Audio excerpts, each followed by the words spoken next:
Consider a light beam emitted by a source. It can be considered as a jet of particles called photons. Photons travel along straight paths at a very high speed. However, the light is also an electromagnetic wave.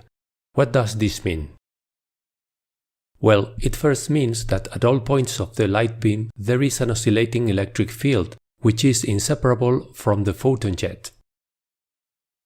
The plane of oscillation is perpendicular to the beam.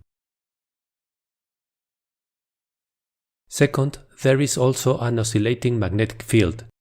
Its plane of oscillation is perpendicular to the light beam and to the electric field. Both fields are in phase. This means that if we focus on a specific point of the beam, they reach their maxima at the same time and cancel at the same time. The more intense the beam, the greater the amplitude of both fields.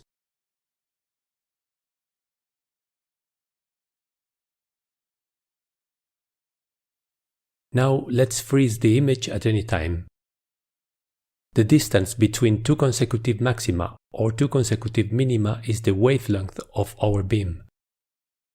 It is often represented with the symbol lambda, the Greek equivalent of our L.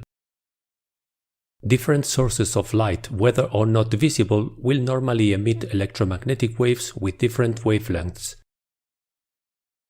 Now focus on a specific point of the beam and observe the two fields defined at that point.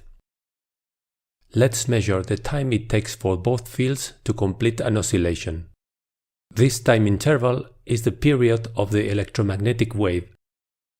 We call frequency of the wave the number of oscillations that the fields complete in a second. This definition implies that the frequency is the inverse of the period. It is represented as nu, the Greek n, and is measured in hertz. A hertz is an oscillation per second.